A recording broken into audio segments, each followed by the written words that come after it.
그 상여집 방울은 초상이 나기 전날 밤이면 저 혼자 울렸습니다. 8살 겨울, 저는 그 소리를 들었고 어른들이 그렇게 하지 말라던 딱 한 가지를 하고 말았습니다. 제가 나고 자란 마을은 달래골이라 불리는 산골이었습니다.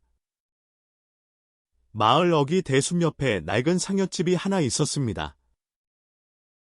볏짚 이형을 얹은 지붕에 문에는 녹슨 노쇠 자물쇠가 걸려 있었고 그 안에는 마을 공동상여가 보관돼 있었습니다.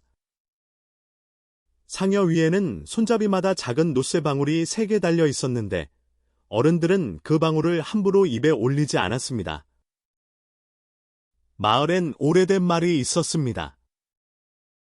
상여집 방울은 누가 흔들지 않아도 저 혼자 울릴 때가 있는데 그런 밤이면 사흘 안에 마을에서 초상이 난다고 했습니다.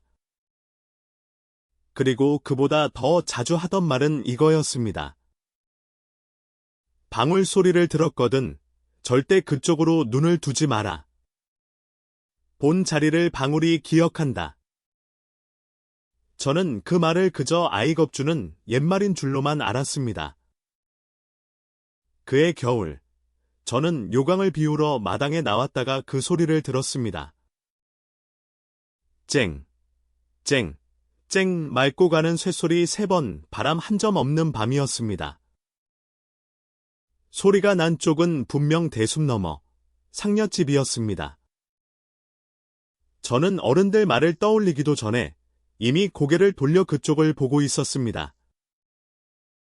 문틈으로 무언가 희끄무레한 것이 잠깐 흔들리다 멈췄습니다.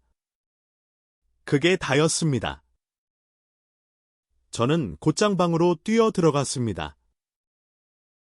그날 이후 사흘, 저는 이상한 것들을 겪었습니다.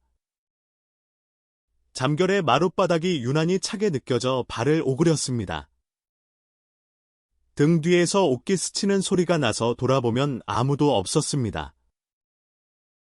문풍지가 바람도 없는데 안쪽에서 밀리듯 부풀었다 가라앉기를 반복했습니다. 저는 이불을 뒤집어 쓰고 숫자를 셌습니다. 셋을 넘기지 못하고 잠들었습니다. 나흘째 아침, 마을엔 아무 일도 없었습니다. 저는 안도했습니다. 어린 마음에 제가 규칙을 어겼는데도 무사했다는 게 이상하다는 생각조차 하지 못했습니다. 그 일을 다시 떠올린 건 14살 무렵이었습니다. 아버지는 마을 상두꾼, 그러니까 상여를 매는 사람들 중 한 명이었습니다. 저는 아버지가 밤마다 마루에 나와 대숲 쪽을 오래 바라보는 걸 몇 번이나 보았습니다. 그러다 방울 소리가 나면 저는 그때 처음으로 그 소리를 다시 들었습니다. 아버지는 피하기는커녕 마당으로 걸어나가 상여집 쪽을 똑바로 마주 보았습니다. 저는 그 뒷모습이 이상하게 낯설었습니다. 마치 누군가에게 인사를 하듯 아버지는 고개를 한번 깊이 숙였습니다. 제가 왜 그러시냐고 묻자 아버지는 대답 대신 제 머리를 한번 쓸어넘겨 주고는 방으로 들어가셨습니다.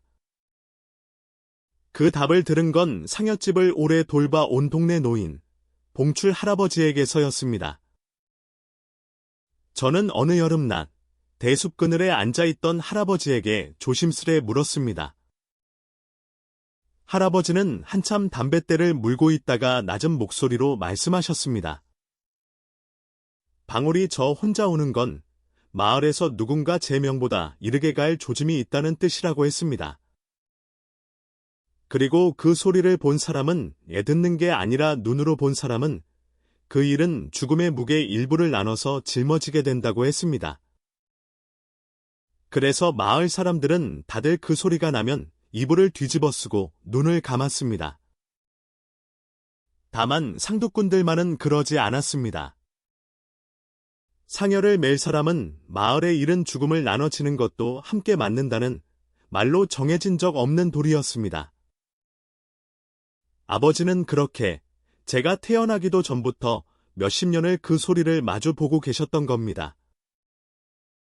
저는 그날 8살 겨울, 제가 그 소리를 보았다는 걸 아무에게도 말하지 않았습니다. 그리고 그날 밤 이후 사흘, 아무 일도 없었던 이유를 그때는 알지 못했습니다. 세월이 흘러 저는 도시로 나가 살았습니다.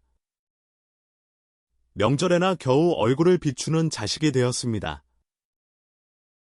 마을은 몇 해 전부터 저수지 공사로 반쯤 비었고 상여집도 철거를 앞두고 있었습니다. 그리고 지난 겨울 아버지가 위독하다는 연락을 받고 저는 10년 만에 그 집 마루에 앉았습니다. 아버지가 돌아가시기 전날 밤 저는 아버지 머리맡을 지키다 깜빡 졸았습니다. 쨍, 쨍, 쨍 그 소리에 눈을 떴습니다. 몸이 저 혼자 먼저 반응했습니다. 저는 어릴 적 그날처럼 생각하기도 전에 이미 창 쪽으로 고개를 돌리고 있었습니다. 그 순간 아버지가 마른 손을 뻗어 제 손목을 붙잡았습니다. 눈도 제대로 못 뜨시던 분이 온 힘을 다해 제 손목을 당기며 딱 한마디를 하셨습니다. 보지 마라. 그리고 그것이 아버지의 마지막 말이었습니다. 장례를 치른 뒤 저는 철거를 앞둔 상여집을 마지막으로 정리하러 갔습니다. 상여 손잡이에 방울 3개를 하나씩 떼어 내다가 그중 하나 안쪽에서 자잘한 흠집들을 보았습니다. 손톱으로 꾹꾹 눌러 새긴 듯한 짧은 선들이 줄지어 있었습니다. 세어보니 40을 훌쩍 넘었습니다. 그리고 가장 최근에 새겨진 선 옆에 아주 작게 제 어릴 적 이름의 첫 글자가 그어져 있었습니다. 저는 그제야 깨달았습니다. 8살 겨울, 제가 규칙을 어기고도 사흘 동안 무사했던 건 우연이 아니었습니다. 그 목까지 아버지가 대신 마주보고 계셨던 겁니다. 발인 날 상여가 마을 어귀를 돌아 나갈 때 방울이 3번 울렸습니다. 이번엔 저 혼자 오는 소리가 아니라 걸음에 맞춰 흔들리는 온전한 소리였습니다. 저는 그 소리를 피하지 않고 끝까지 들었습니다. 상여집은 그 주에 철거되었고 대숲도 곧 다른 공사에 밀려 사라질 예정이라고 들었습니다. 저는 도시로 돌아와 예전처럼 살고 있습니다. 그런데 지난주 늦은 밤, 잠결에 저는 그 소리를 다시 들었습니다. 쨍, 쨍, 쨍. 창밖엔 대숲도 상여집도 없는 아파트 단지 불빛뿐이었는데 저는 이불 속에서 눈을 감은 채 오래도록 뜨지 못했습니다. 여러분 고향에도 함부로 보면 안 된다던 것이 있었나요? 비슷한 이야기를 겪어보신 적 있다면 댓글로 들려주세요.